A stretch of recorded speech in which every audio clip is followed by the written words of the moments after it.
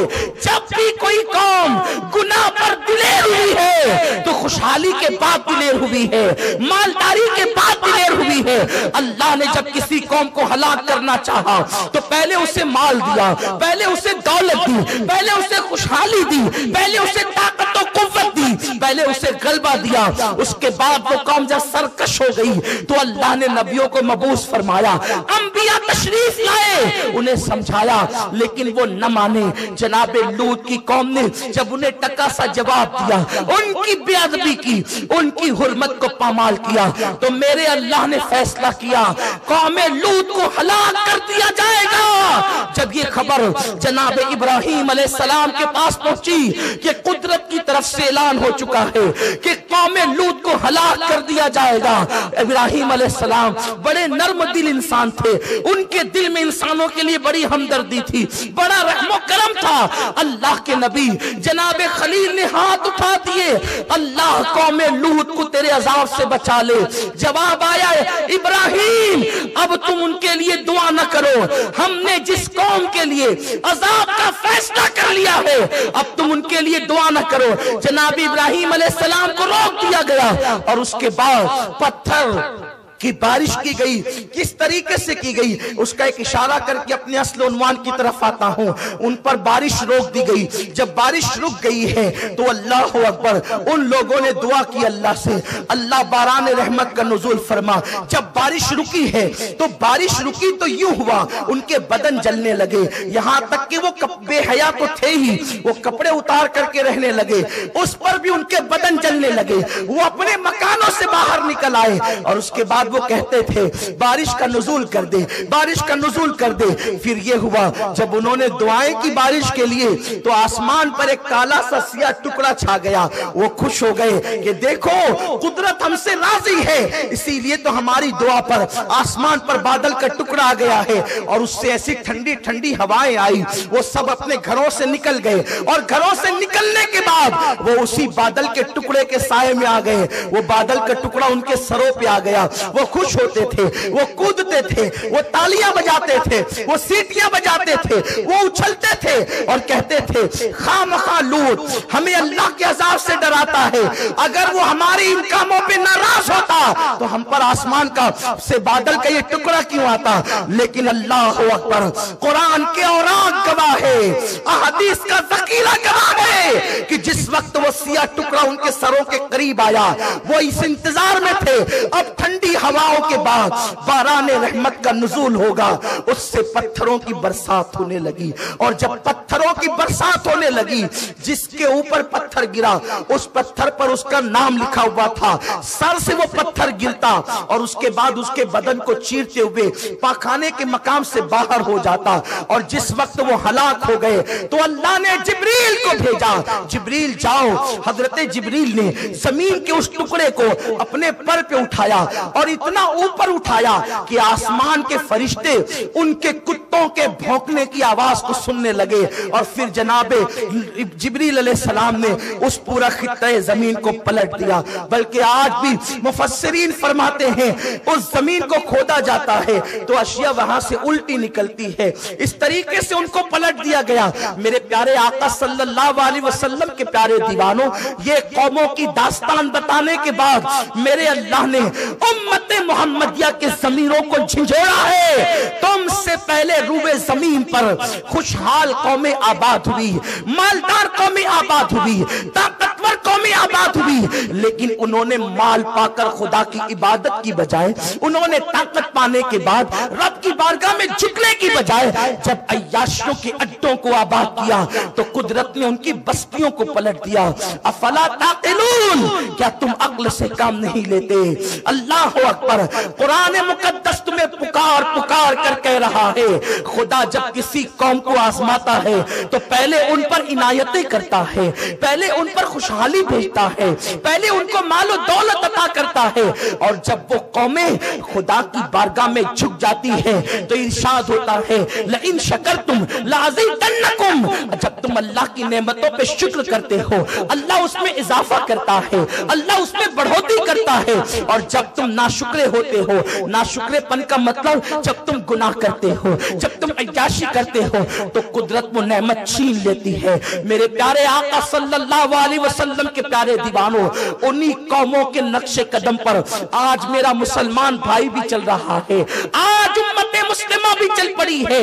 اللہ اکبر، میرے آقا صلی اللہ علیہ وسلم کے دیوانوں، گناہوں کے لیے، عیاشیوں کے لیے، گناہوں کے اڈوں کو آباد کرنے کے لیے الگ الگ مقامات پر، الگ الگ انداز سے، الگ الگ مواقع پر انسان گناہ کے لیے مواقع فراہم کرتا ہے۔ کوئی کہتا ہے فلاں موقع آ جائے تو یہ عشق کا دن منایا جائے، کوئی کہتا ہے فلاں موقع آ جائے تو پکنک پر جایا جائے، کوئی کہتا ہے فلاں موقع آ جائے تو نئے سال کی خوشیاں منائی جائے۔ میں تم سے پوچھنا چاہتا ہوں، اللہ اکبر، اگر نئے سال کی خوشی لوگ صرف اتنا مناتے کہ اس وقت اللہ کی بارگاہ میں دعا کرتے کہ میرے اللہ ہمارا ایک سال گزر چکا، اب ہم نے جو جرائم کیے ہیں تو اسے معاف فرما دے، ہم نے جو گناہ کیے ہیں تو اسے معاف فرما دے، اگر اتنا کرتے تو بہت تھا۔ لیکن اللہ اکبر، نیا سال، نئے سال کو استقبال دیتے ہوئے لوگوں نے باضابطہ طور پر گناہوں کے لیے مواقع تلاش کیے،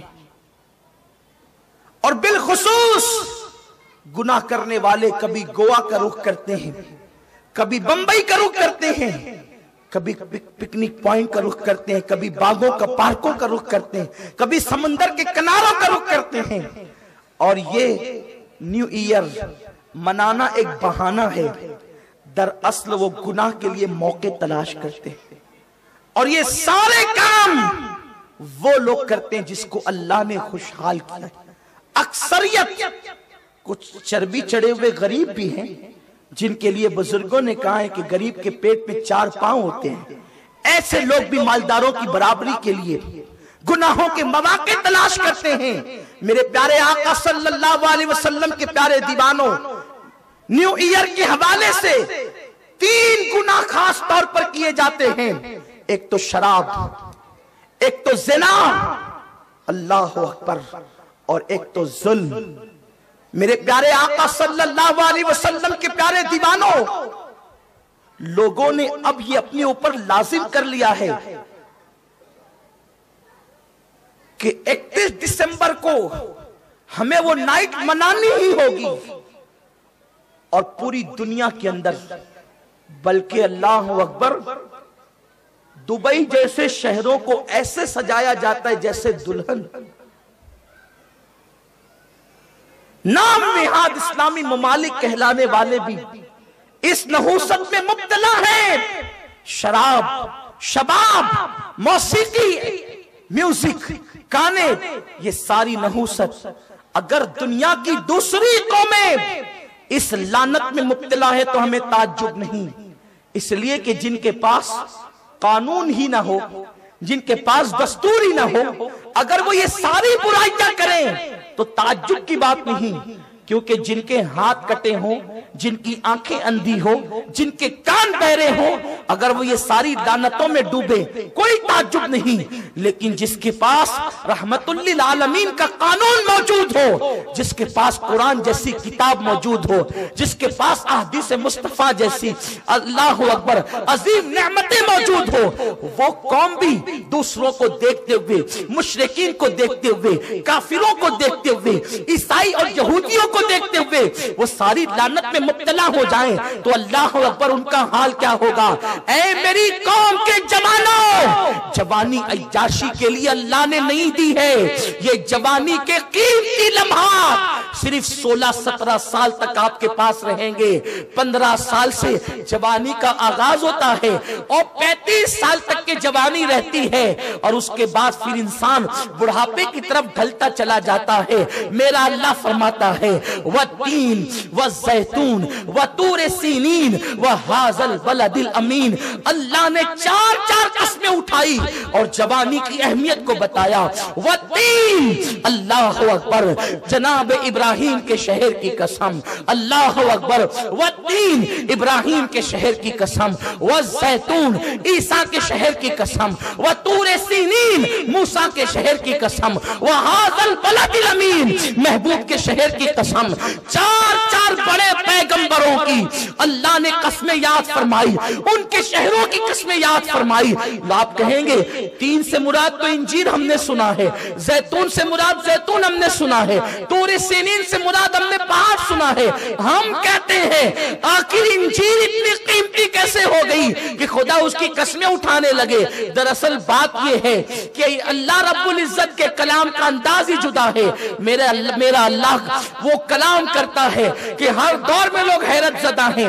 دراصل ایسا ہوتا ہے کہ جب تاج محل کا نام آتا ہے تو لوگ تاج محل کہہ کر آگرہ مراد لیتے ہیں، اس لیے کہ تاج محل سے آگرہ کی پہچان ہے۔ اسی طرح سے شہر کے اعتبار سے شہر کبھی کبھی نام نہیں لیا جاتا، لیکن جیسے ہی اس کی کوئی مشہور چیز کا نام لیا جاتا ہے اس شہر کا تصور آ جاتا ہے۔ جیسے لال قلعہ ہو یا جامع مسجد ہو، آپ فوراً دلی کی طرف رجوع کریں گے۔ تاج محل کی بات آئے آپ آگرہ کی طرف رجوع کریں گے۔ بھول بھلیاں کی بات آئے تو آپ اللہ اکبر لکھنؤ کا تصور کریں گے۔ یعنی شہر مشہور ہوتے ہیں میرے آقا علیہ السلام کے دیوانوں، اور جب گنبد خضرا کا نام لیا جائے تو فوراً مدینہ منورہ کا تصور آتا ہے۔ تو آشیا سے شہر پہچانے جاتے ہیں۔ جس زمین پر ابراہیم علیہ السلام کی ولادت ہوئی وہاں کی انجیر مشہور ہے، جس زمین پر جناب عیسیٰ کی ولادت ہوئی وہاں کا زیتون مشہور ہے، جو زمین جناب موسیٰ کی تھی وہاں کا پہاڑ مشہور ہے۔ اب میرا اللہ اپنے نبیوں کے شہر کی قسم یاد کرتا ہے، ابراہیم کے شہر کی قسم، عیسیٰ کے شہر کی قسم، موسیٰ کے شہر کی قسم، وہذا البلد الامین، محبوب تیرے شہر کی قسم۔ یہ 4 قسمیں اللہ اکبر 4 قسمیں اٹھائی گئی۔ اللہ بغیر قسم کے بھی کہتا تو ایمان والوں کے لیے وہ حرف آخر ہے، لیکن اللہ اکبر ایک قسم نہیں 4 قسمیں، اور اس کے بعد پھر جوانی کی اہمیت بتائی گئی۔ لقد خلقنا الانسان فی احسن تقویم، ہم نے انسان کو خوبصورت بنایا۔ مفسرین فرماتے ہیں یہ خوبصورتی جوانی پر دلالت کرتی ہے۔ خوبصورت بنایا، جوانی کو شباب دیا، حسن دیا، لیکن جب جوانی کی قدر نہ کی گئی، جوانی میں عبادت نہ کی گئی، جوانی میں مولا کو منایا نہ گیا، جوانی میں خدا کے قانون پہ عمل نہ کیا گیا، تو میرا اللہ فرماتا ہے اللہ اکبر لقد خلقنا الانسان فی احسن تقویم ثم رددناہ اسفل سافلین۔ جب جوانی کی ناقدری کی گئی تو ہم نے بڑھاپے کی بیماریوں میں ڈھکیل دیا، بڑھاپے کے گڑھے میں ڈھکیل دیا۔ جو لوگ جوانی کو عیاشیوں میں ڈبا دیتے ہیں ان کا بڑھاپا بڑا دردناک ہوتا ہے، ان کا بڑھاپا بڑا کربناک ہوتا ہے۔ ان کے اندر ان کو بڑھاپے میں قسم پرسی، ذلت، رسوائی بدترین ان کی زندگی ہوتی ہے۔ ان کی زندگی موت سے بدتر ہوتی ہے، کیونکہ ان کے بچے نے ان کو جوانی میں شراب پیتے دیکھا ہوگا، زنا کے اڈوں پہ جاتا دیکھا ہوگا، تاش کے پتے کھیلتے دیکھا ہوگا، بچوں کو سسکیاں لینے پہ مجبور کرتا دیکھا ہوگا، ماں باپ کی نافرمانی کرتے دیکھا ہوگا۔ جب جوان ہو کر وہ بچہ شراب پیتا ہے تو بوڑھا باپ منع کرنے کو سوچتا بھی ہوگا تو منع نہیں کر پاتا، اس لیے کہ یہ ڈر ہوتا ہے کہیں میرا بیٹا پلٹ کر یہ نہ کہہ دے ابا جب تم جوان تھے تو کوئی تم نے کم پانی میں آگ نہ لگائی تھی، تم نے کم جو ہے وہ گناہ نہ کیے تھے۔ میرے پیارے آقا صلی اللہ علیہ وسلم کے دیوانوں، جوانی عیاشی کے لیے نہیں، جوانی اللہ کی عبادت کے لیے ہے، جوانی مولا کو منانے کے لیے ہے۔ لیکن افسوس فلمیں دیکھ کر، سیریل دیکھ کر گناہوں کے اڈوں پر جانے کا ایک ماحول بن رہا ہے، انٹرنیٹ دیکھ کر کے گناہوں کی راہوں کو ہموار کیا جا رہا ہے۔ میرے پیارے آقا صلی اللہ علیہ وسلم کے دیوانوں، ایک بات بہت ذمہ داری سے کہہ دینا چاہتا ہوں، گناہوں کا وبال صرف تمہارے سر پر نہیں، جن کے ماں باپ جرائم کرتے ہیں ان کی نسلوں تک گناہوں کی نحوست ہوتی ہے۔ کیا تمہیں نہیں پتا؟ اللہ اکبر، اسی زمین کے اوپر مغل خاندانوں نے اپنی زندگی کو گزارا، وہ مغل جن کو خدا نے صدیوں تک حکومت کا انداز دیا، تیمور سے لے کر کے اورنگزیب عالمگیر کے بعد یا جناب اورنگزیب ثانی تک کے، اللہ اکبر، یا جناب بہادر شاہ ظفر تک کے، اگر آپ تاریخ اٹھا کر کے پڑھیں اس میں نیک بادشاہ بھی ہوئے اور مجرم بھی ہوئے، لیکن سنو جب اللہ نے مغلوں کو حکومت دی تو اکثر عیاش تھے مغل، اکثر عیاش تھے۔ ان کی عیاشیوں کا عالم یہ تھا، ایک مغل شہزادہ ایک لڑکی کو بغل میں لے کر کے بیٹھا تھا، اس داشتہ نے جس کے ساتھ اس کا نکاح بھی نہیں ہوا تھا، اس نے کہا تھا میری جان اے شہزادے، میں نے دنیا میں کسی کو مرتے ہوئے ابھی تک نہیں دیکھا ہے، کیا تم دکھا سکتے ہو کہ کوئی مرے؟ اس نے کہا جانے من بس اتنی سی بات ہے کہ تم مجھ سے مطالبہ کر رہی ہو کہ میں کسی کو مرتے ہوئے دکھاؤں، اگر تم نے مرتے ہوئے کسی کو نہیں دیکھا تو لو دیکھ لو۔ ایک غریب راستے سے گزر رہا تھا، بندوق تانی اور گولیاں چلا دی، اور وہ تڑپنے لگا تو دونوں ہنس کر ایک دوسرے سے کہتے لو اس طرح لوگ مرتے ہیں۔ پھر میرے اللہ نے ان کو کیا مزہ چکھایا، ماں باپ کی کیوں بھی نیکیاں اولاد کی آگے آتی ہے، ماں باپ کی نیکیوں کی برکت بھی اولاد کو ملتی ہے۔ کیا قرآن میں تم نے نہیں پڑھا سورۃ الکہف میں کہ یتیم بچوں کا مال دیوار میں دفن تھا تو اللہ نے جناب خضر اور جناب موسیٰ کو حکم دیا کہ دیوار تعمیر کرو؟ کیوں؟ ان یتیم بچوں کی نیکی کیا تھی؟ کوئی نیکی نہیں تھی ان کی، وہ نیکی کے قابل بھی نہیں تھے، لیکن 11ویں پشتوں میں اوپر ان کا جو دادا تھا وہ بڑا نیک اور متقی تھا، تو 11ویں پشتوں کے دادا کی نیکی کی برکت ان یتیموں کو 11 پشتوں کے بعد یوں ملی کہ اللہ نے ان کی دیوار کو تعمیر کرنے کے لیے، ان کے خزانے کو بچانے کے لیے 2 نبیوں کا انتخاب فرمایا۔ کیا نبی کا کام ہوتا ہے گارا اٹھانا؟ کیا نبی کا کام ہوتا ہے دیوار بنانا؟ لیکن خدا بتا رہا ہے کہ 11ویں پشت کا دادا نیکی کرے تو اس کی نیکی کی برکتیں 11ویں پشت کی اولاد تک کے پہنچتی ہے۔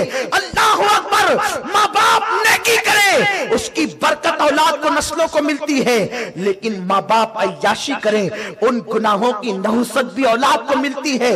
لوگ جب پریشان ہوتے ہیں، لوگ جب مصیبت زدہ ہوتے ہیں، کہتے ہیں پتہ نہیں مجھ سے کیا غلطی ہوئی یہ مصیبت آ رہی ہے۔ کبھی تیری غلطیاں اور تیری نہیں تو تیرے باپ دادا کی غلطیاں تیرے لیے مصیبت کا ذریعہ ہوتی ہے۔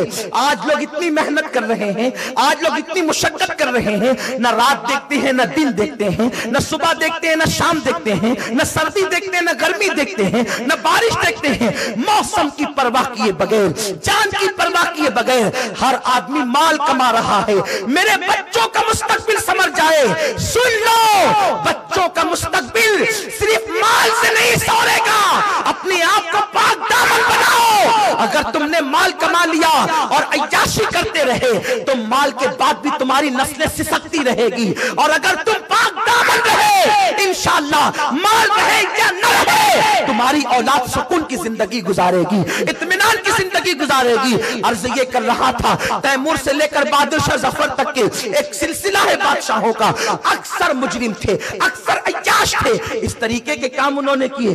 بلکہ کسی کا حال تو یہ تھا 500 لڑکیاں ایک ایک کے حجرے میں پڑی رہتی تھی۔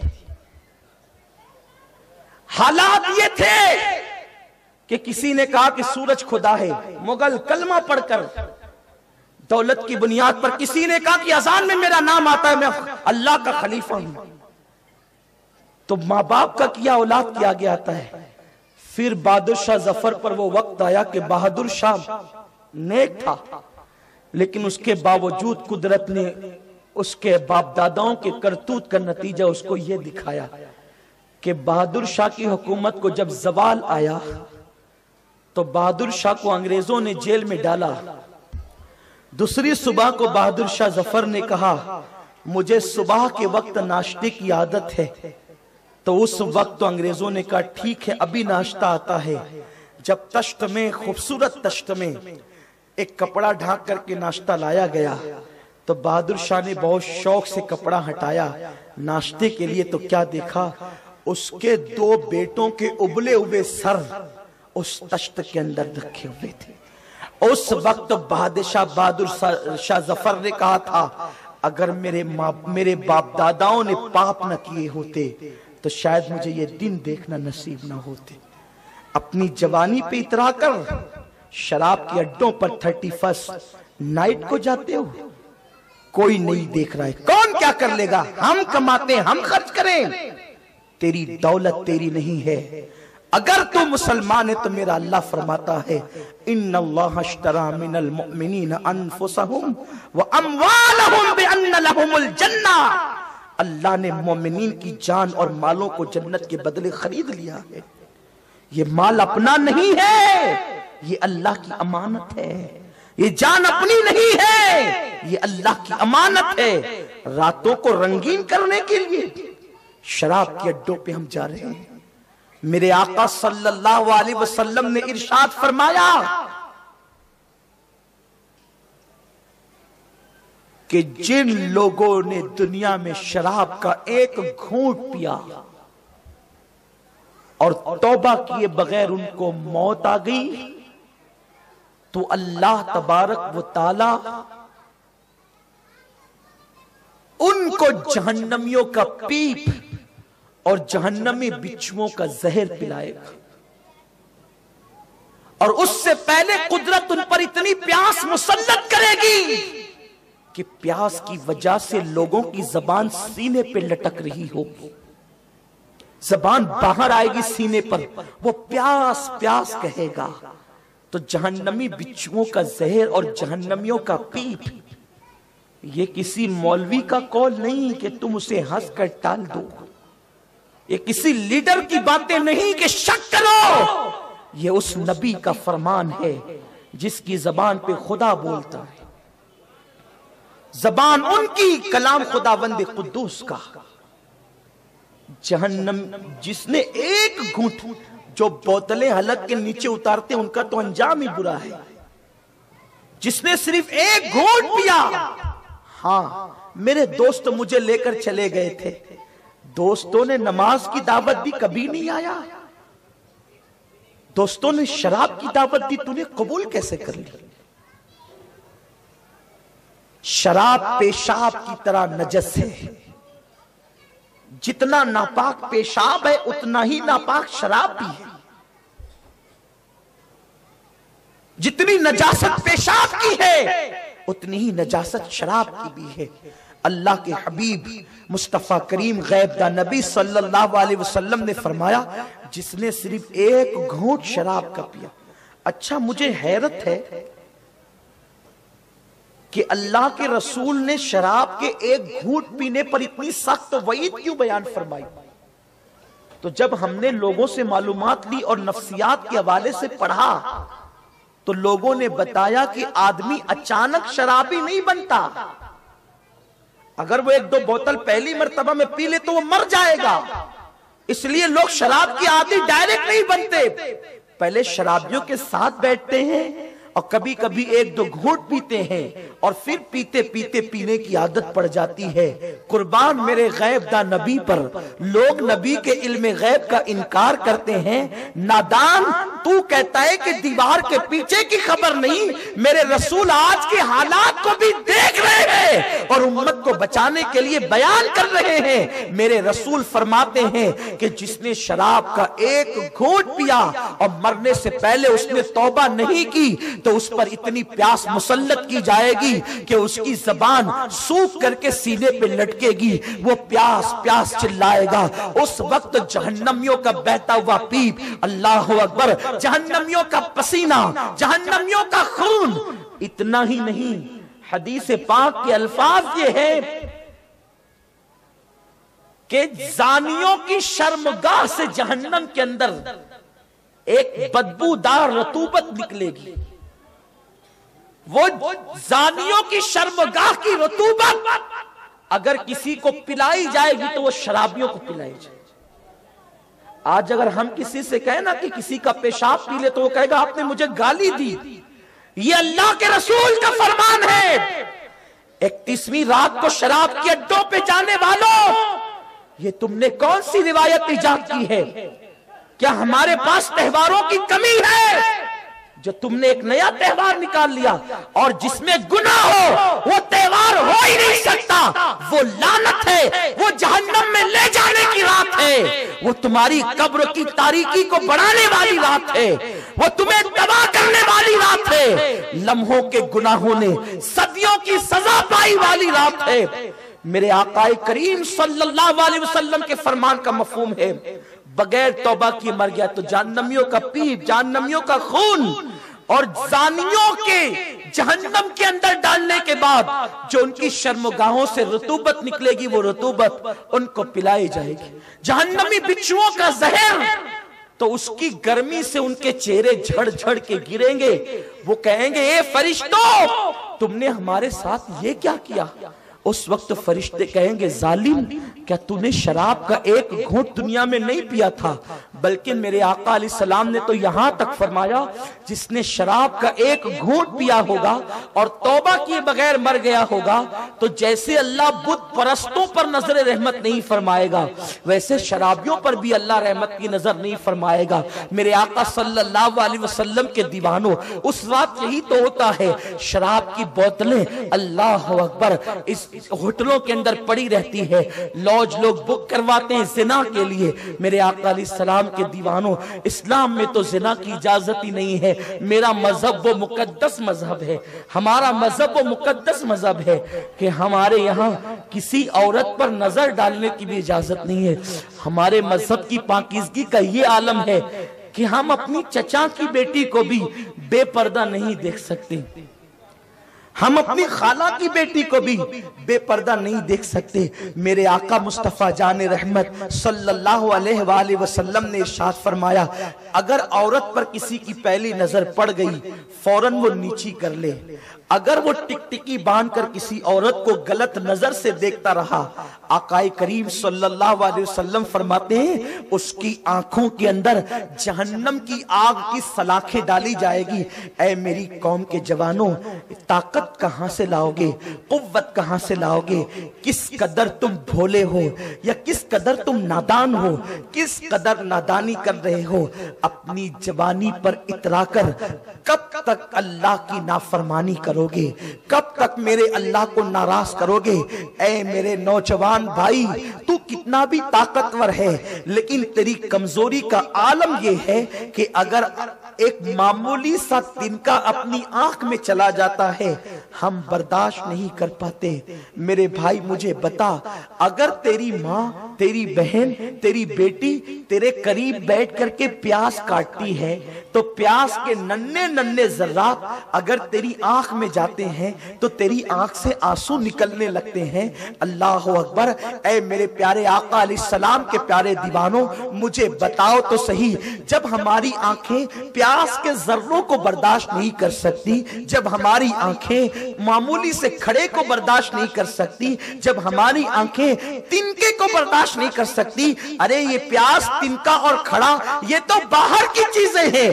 اگر اپنی پلک کا بال ٹوٹ کر اپنی آنکھ میں چلا جائے تو ہم تڑپنے لگتے ہیں, ہم بے چین ہونے لگتے ہیں, آنکھیں لال لال ہو جاتی ہے. اے عورتوں کو گندی نظر سے دیکھنے والے, اے حسن کے شیدائی, اے حسن کے فدائی, مجھے بتا تو صحیح, جب تیری آنکھوں کے اندر عورتوں پہ بد نظری کرنے کی بنیاد پر, عورتوں پہ گندی نظر ڈالنے کی بنیاد پر جب تیری آنکھوں میں اللہ کے معصوم فرشتے آگ کی سلاخیں ڈالیں گے, آگ کی سلاخیں ڈالیں گے, اس وقت تیرا کیا بنے گا؟ اے مسلمان, یہ دنیا 2 دن کی ہے, یہ دنیا کی رنگریلیاں 2 دن کی ہے. اے میرے نوجوان, تو عیاشی کے لیے نہیں آیا. یہود و نصارہ اور مشرکین اگر یہ جرائم کرتے ہیں, ان کے پاس قرآن نہیں, ان کے پاس رسول اللہ کی پاکیزہ تعلیمات نہیں, اس لیے وہ کرتے ہیں. لیکن مجھے بتا تو صحیح, تیرے پاس تو سب کچھ موجود ہے. اللہ اکبر. اپنی رات کو رنگین کرنے والے, 31st نائٹ منانے والے, کبھی قبر کی پہلی رات بھی تو یاد کر لے. قبر کی پہلی رات تو ضرور آنی ہے. نرم نرم گدے پر کسی کے حسن سے لطف اندوز ہونے والے, نرم نرم گدوں پر کسی کے حسن میں ڈوبنے والے, ایک رات وہ ضرور آئے گی جو قبر کی پہلی رات ہے. تیری جوانی کا تیرا خمار اتار لیا جائے گا. اپنے کپڑوں پہ اترانے والوں, اپنی جوانی پر پھولے نہ سمانے والوں, گورے گالوں پر اترانے والوں, 31st نائٹ کو میوزک پر تھرکنے والوں, جس دن تمہاری روح کا رشتہ تمہارے جسم سے ٹوٹ جائے گا, یہ دوستوں کا سرکل نہ رہے گا, یہ مال کی فراوانی نہ رہے گی. ارے تمہارے کپڑے بھی اتار لیے جائیں گے, اور ایک غمگین کپڑا جس کی قیمت بہت معمولی ہوگی, جسے کفن کہتے ہیں, وہ تمہارے جسم پہ لپیٹ دیا جائے گا. میرا اللہ فرماتا ہے لا تنس نصیبک من الدنیا, دنیا سے اپنی تقدیر کا مت بھول. بڑے بڑے بادشاہوں کے قیمتی کپڑے اتار کے انہیں کفن میں لپیٹ دیا گیا.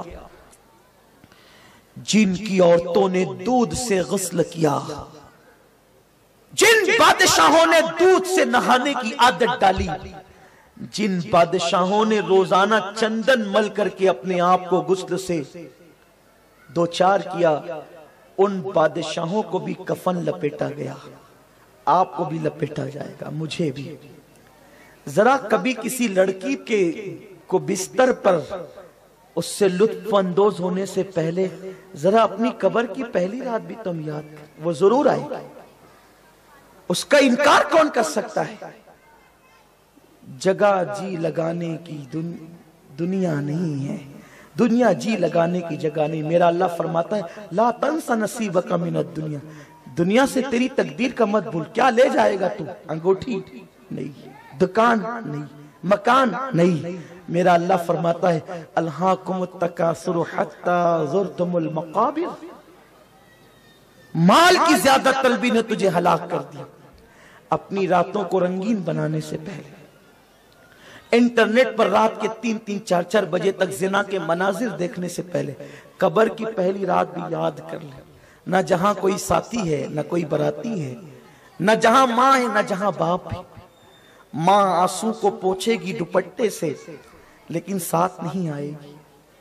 باپ روتے ہوئے جنازہ اٹھائے گا لیکن ساتھ نہیں آئے گا. وہ قبر کی رات کیسی ہوگی؟ پہلی رات جہاں کا دن بھی رات ہے. قبر کی دن بھی رات ہے، قبر کا دن بھی رات ہے.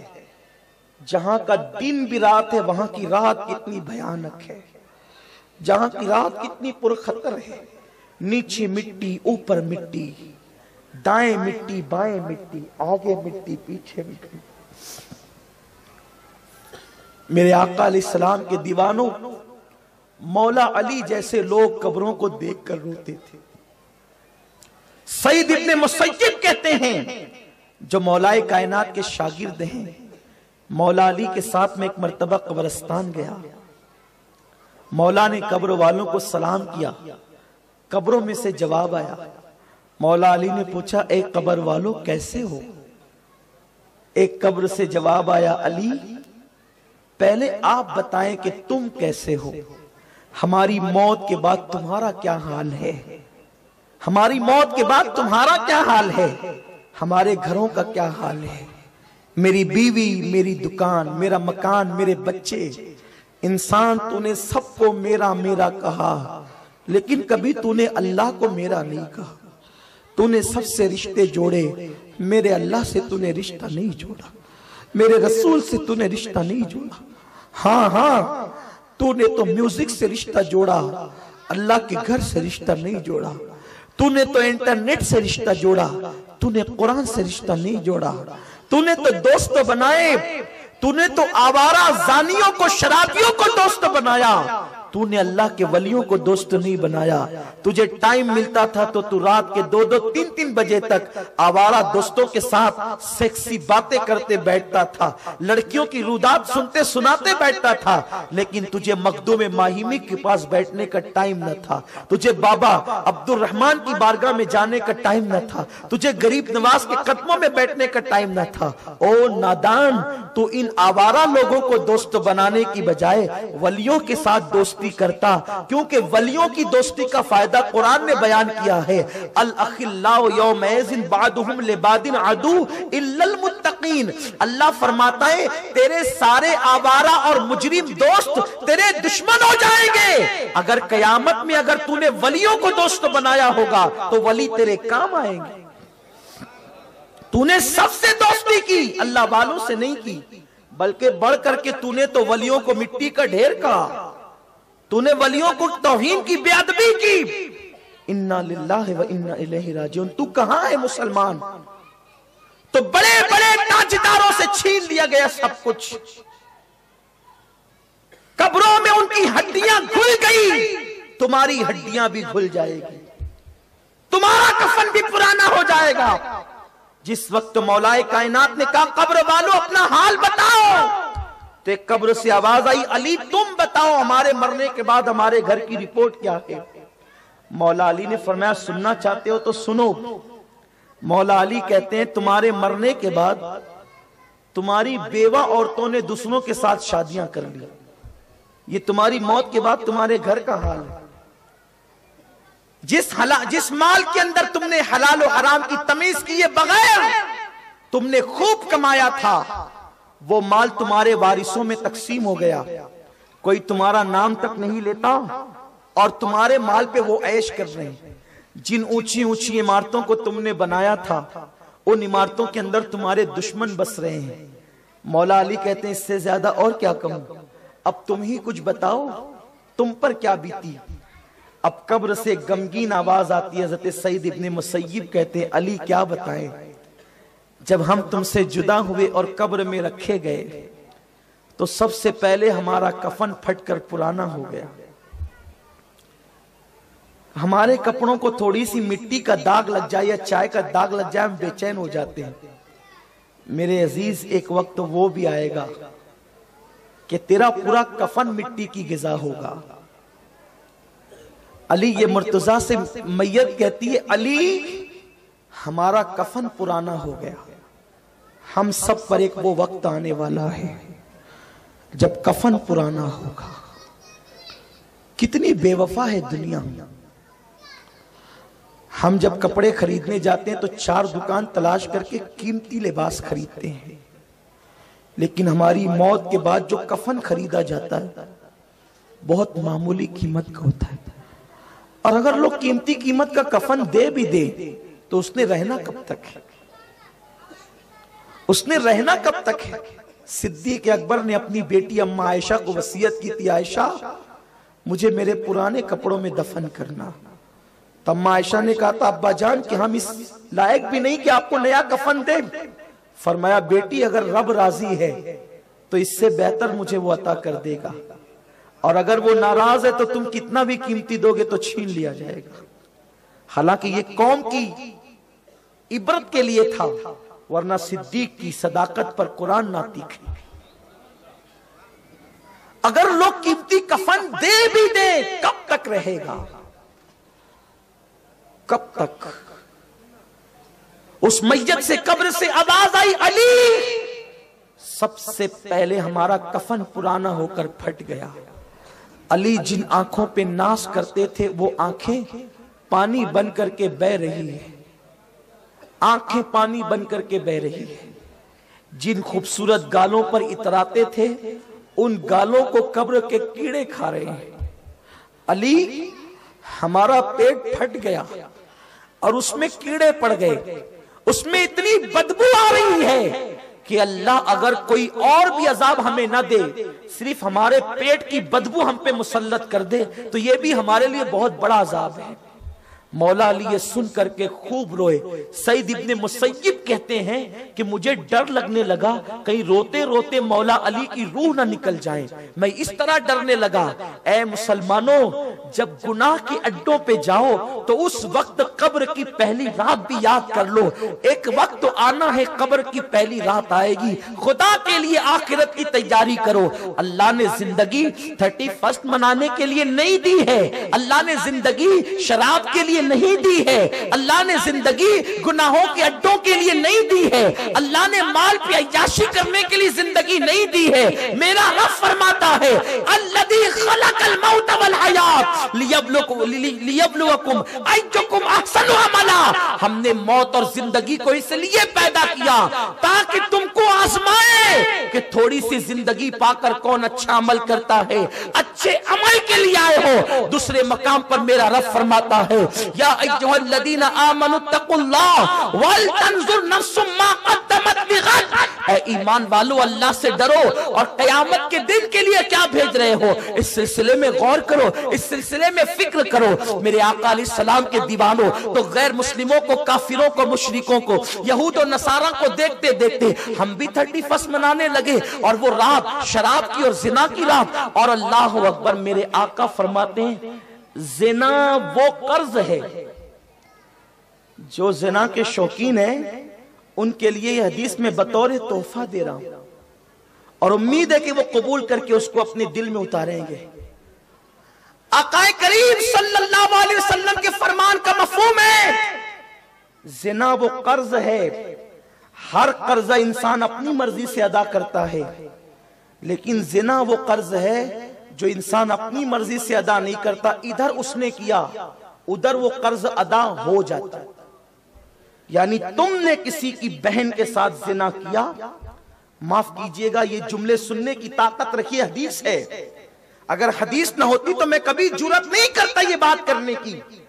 اگر تم نے کسی کی بہن کے ساتھ زنا کیا تو تمہاری بہن کے ساتھ بھی زنا کیا جائے گا، اگر تم نے کسی کی ماں کے ساتھ زنا کیا تو تمہاری ماں بھی محفوظ نہ رہے گی، اگر تم نے کسی کی بیٹی پہ بدنظری کی تو تیری بیٹی بھی محفوظ نہ رہے گی۔ کتنا باغیرت ہے جوان تو، تیری غیرت کو اب کائنات دیکھے گی کہ اگر تو اپنی بیٹی کو بچانا چاہتا ہے تو تو دوسروں کی بیٹیوں کو بچا لے، تیری بیٹیاں بچ جائے گی۔ اگر تو کسی کی بہن کو بچانا چاہتا ہے، اگر تو اپنی بہن کو بچانا چاہتا ہے تو دوسرے کی بہن کو بچا لے، تیری بہن بچ جائے گی۔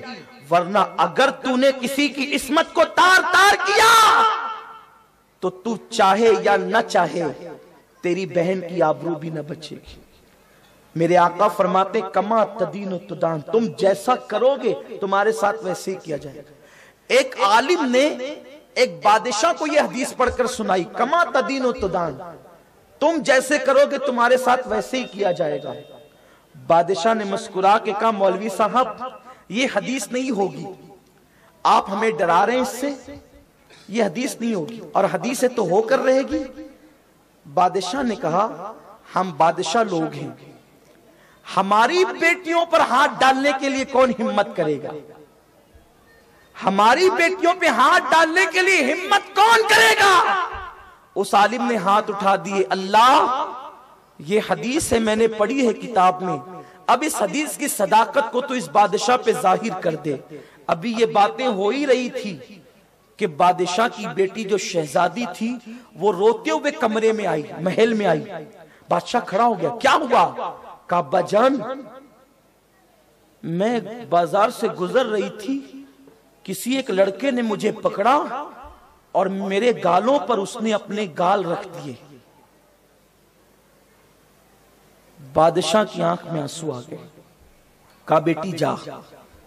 جب وہ چلی گئی تو بادشاہ نے اس عالم سے کہا کہ میں تصدیق کرتا ہوں کہ یہ حضور کی حدیث ہے۔ کہا کیوں؟ تھوڑی دیر تو پہلے تم بڑی باتیں کر رہے تھے۔ کہا کہ میں نے اپنی پوری زندگی پاک دامنی سے گزاری، لیکن ایک مرتبہ مجھ پہ شیطان نے غلبہ کیا اور میں زنا کے لیے گیا، لیکن زنا کے لیے گیا، ایک عورت کے گالوں پہ گال رکھا، لیکن مجھے ڈر لگی، فوراً میں ہٹ گیا، تو جتنا زنا میں نے کیا تھا اتنا میری بیٹی کے ساتھ ہو گیا۔ یہاں پر ایک عبرت کی بات بتاؤں، جو زنا نہیں کرتے ان کی بیٹیوں کی آبرو اللہ بچاتا ہے۔ ایک بہت بڑے بزرگ نے ایک واقعہ لکھا جسے آپ دل کے کانوں سے سنیں۔ وہ لکھتے ہیں کہ ایک شخص بوڑھا ہو گیا، 5 بیٹیوں کا باپ تھا، وہ 5 بیٹیوں کا باپ بوڑھا ہو گیا، نماز کا پابند، عبادت کا پابند، تقوی پرہیزگاری میں پورے علاقے میں اپنی مثال آپ تھا۔ بستر پہ پڑ گیا، ماں بھی بیمار ہو گئی، 5 بیٹیاں اس قدر تنگ آ گئی، کسی کے گھر جاتی ہے، کام کرتی ہے، محنت کرتی ہے، ماں باپ کا علاج کرتی ہے۔ ایک دن بڑی بیٹی کو خیال آیا کہ کب تک یہ غربت، یہ تکلیف، یہ مصیبت، اس سے نکلنا ہے۔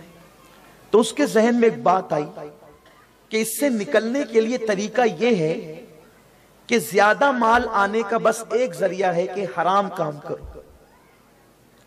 ایک کام کرتے ہیں، جہاں شہر کی فاحشہ عورتیں بیٹھتی ہے وہیں چل کر کے میں بھی بیٹھوں گی، جب کوئی آئے گا قیمت طے ہوگی، آبرو بیچ کر دولت کما لیں گے۔ آج کل یہ بہت بڑا المیہ ہے، درد دل کے ساتھ کہوں، اس وقت تو پوری دنیا کے اندر اگر سب سے زیادہ لوجوں میں کسی کی بیٹیاں بک رہی ہے تو وہ مسلمانوں کی بیٹیاں۔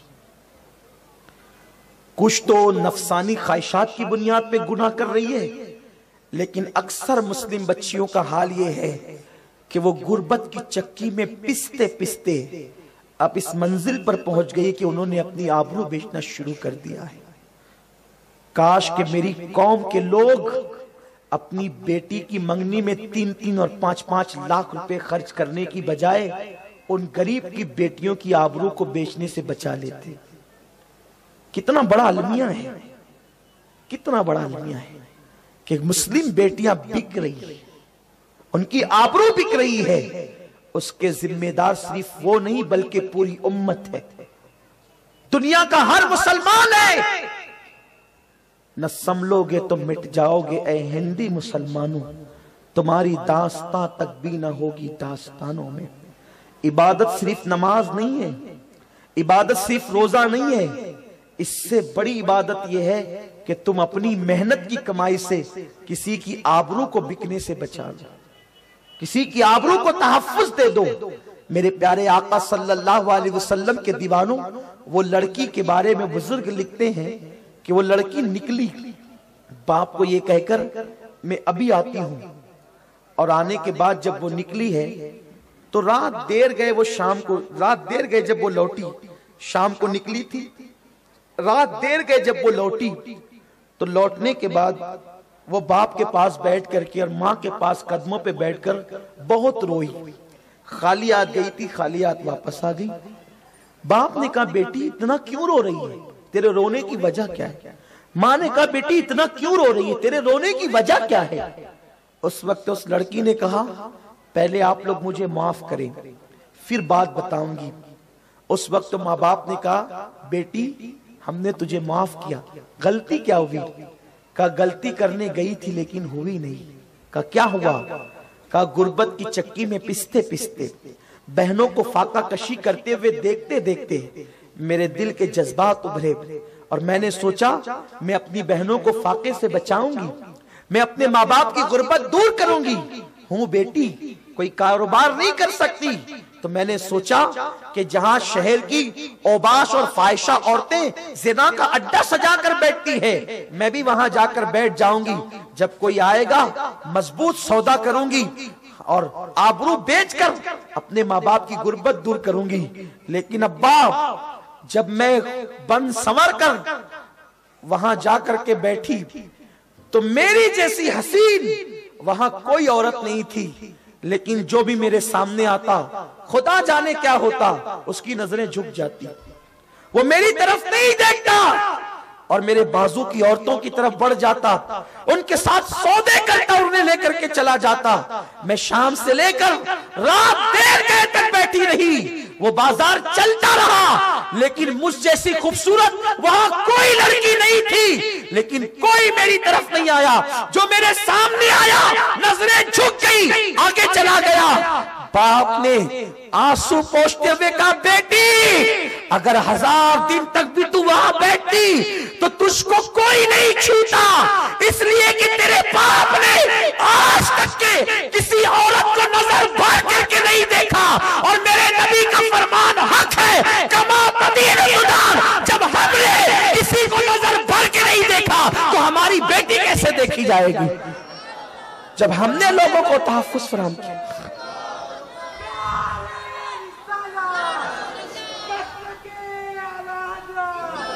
اپنی بیٹیوں کی آبرو کا سودا مت کرو، اگر تم کسی کی بیٹی کی عزت کو تحفظ دو گے تو اللہ تمہاری بیٹیوں کی عزت کو تحفظ عطا فرمائے گا، اور اگر تم نے کسی کی بیٹی کی عزت کو تار تار کیا بہت جلد اس قرض کو چکانے کے لیے تیار ہو جائیں۔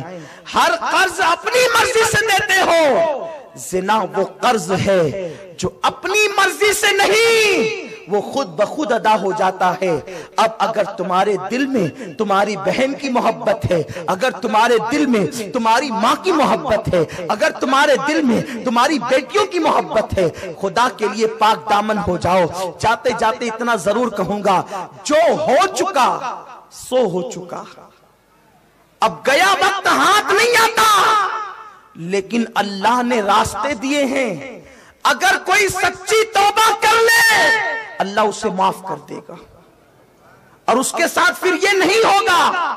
اس لیے خدا کے لیے لڑکیوں سے دوستی، گرل فرینڈ، بوائے فرینڈ، یہ ساری نحوست اسلام میں نہیں ہے۔ ارے محبت کے لیے تیرا دل اتنا لبریز ہے تو تیری سگی بہن سے محبت کر، تیری ماں سے محبت کر، جن سے محبت کا حکم ہے اس سے محبت نہیں کرتا، اور جن سے اللہ نے محبت کی اجازت نہیں دی ہے محبت کے نام پر ان سے تو ناجائز تعلقات قائم کرتا ہے۔ مجھے جاتے جاتے گفتگو سمیٹنا بھی ہے لیکن ایک پیغام بھی دینا ہے۔ کچھ نوجوان یہ سوچتے ہیں کہ میرا دوست تو اگر زنا کے اڈے پہ جا رہا ہے یا کسی لڑکی سے محبت کر رہا ہے تو میرا دوستی کا یہ حق ہے کہ میں اس کا ہیلپ کروں، اگر میں نہ کروں گا تو پھر میں دوست تو کیسا۔ لیکن یاد رکھیں کوئلے کی دلالی میں ہاتھ کالے نہیں کیے جاتے، اور دوست تو وہ نہیں جو گناہ پہ ساتھ دے، دوست تو وہ ہے جو نیکی پر ساتھ دے۔ تعاونوا علی البر والتقوی ولا تعاونوا علی الاثم والعدوان، نیکی اور پرہیزگاری پہ مدد کرو، گناہ پہ مدد مت کرو۔ اور اگر تم نے گناہ پہ مدد کی تو شیشے کے گھر میں بیٹھ کے جو پتھر پھینکتے ہیں پہلے ان کے گھر ٹوٹتے ہیں، دوسروں کا کچھ نہیں بگڑتا۔ جاتے جاتے آپ کو یہ پیغام دینا چاہتا ہوں. آج کل دوستوں کا سرکل بنتا ہے نا, میرا فلاں سے چل رہا ہے تو میں اس کا سپورٹ, وہ میرا سپورٹ کرے, میں اس کا سپورٹ کروں. استغفر اللہ, العیاذ باللہ, استغفر اللہ, العیاذ باللہ, استغفر اللہ. کیا سوچ بن گئی؟ اگر کوئی تمہیں زنا کا دلال کہے تم اسے گوارا نہیں کرتے, کر تو وہی رہے ہو. دوستو وہ ہوتا ہے جب تم اللہ کو بھولے تو دوستو تمہیں اللہ کی یاد دلائے. چنانچہ اسی طرح دو دوستوں, بڑی محبت آپس میں, بڑی محبت, دوستی میں بہت پیار محبت.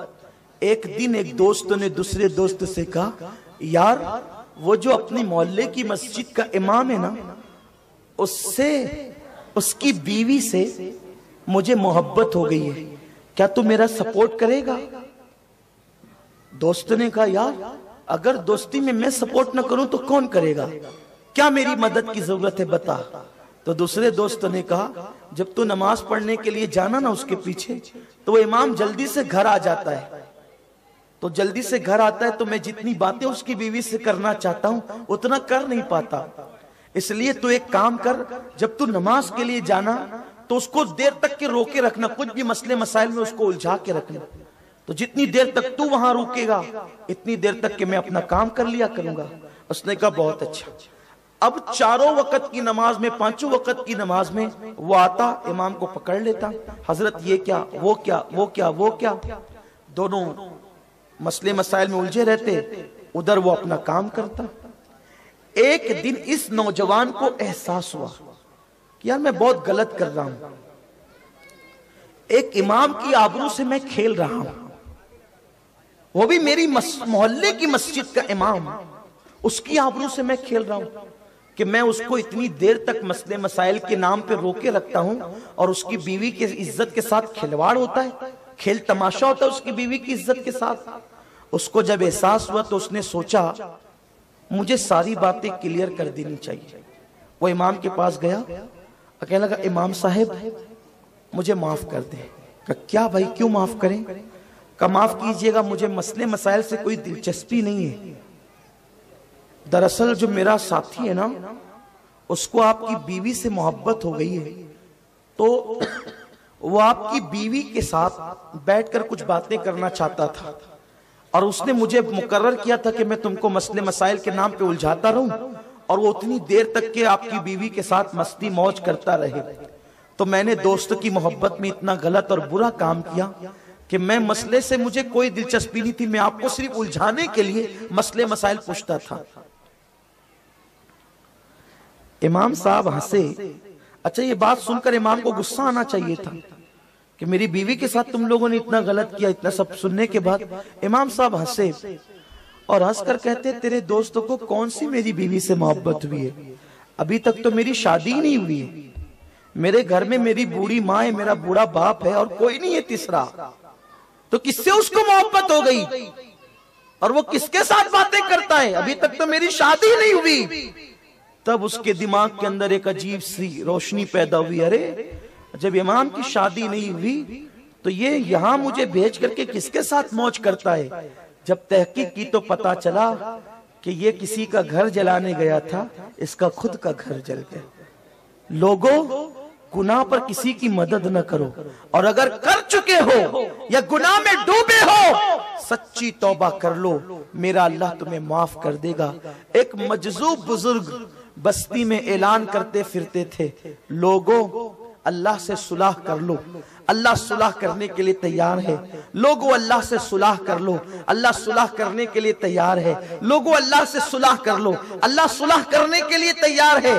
لیکن جب وہ بزرگ قبرستان میں دیکھے گئے تو قبرستان میں رو رو کے کہتے تھے, اللہ ان سے صلح کر لے, یہ صلح کرنے کے لیے تیار ہے. اللہ ان سے صلح کر لے, یہ صلح کرنے کے لیے تیار ہے. لوگوں نے دیکھ کر پوچھا, بابا آپ بستی میں کہتے ہیں لوگوں اللہ سے صلح کر لو, اور قبرستان میں کہتے ہیں اللہ ان سے صلح کر لے. آپ کا نعرہ بدل گیا, بستی میں الگ, قبرستان میں الگ. اس بزرگ نے فرمایا, جب تک انسان زندہ ہوتا ہے اللہ اس کو معاف کرنے کے لیے تیار ہے.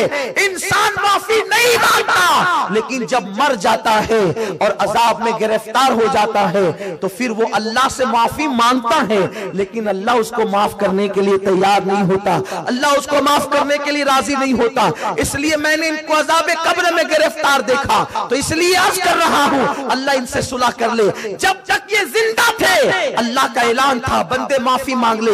اعلان ایک مرتبہ نہیں بلکہ میرے آقا فرماتے ہیں ہر رات آخری پہر میں میرا اللہ پہلے آسمان پہ نزول اجلال فرماتا ہے اور وہ اعلان کرتا ہے میرے بندے اگر تم مجھ سے معافی مانگنا چاہتا ہے تو معافی مانگ لے، توبہ کر لے تاکہ میں تجھے معاف کر دوں، معافی مانگ لے تاکہ میں تیری مغفرت کر دوں، مجھ سے معافی مانگ لے تاکہ میں تیرے گناہوں کو معاف کر دوں.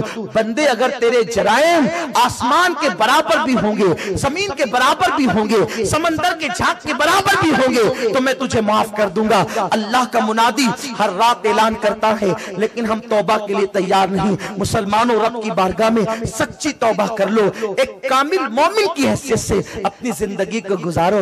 سنی دعوت اسلامی کا مقصد یہی ہے زندگیاں بدلی جائے اور ایسے افراد کی تشکیل دی جائے، ایسے افراد تیار کیے جائیں جن کو دیکھ کر لوگ پکار اٹھے 1450 سال کے بعد مسلمان کا کردار یہ ہے تو صدیق اکبر کا کردار کیسا ہوگا.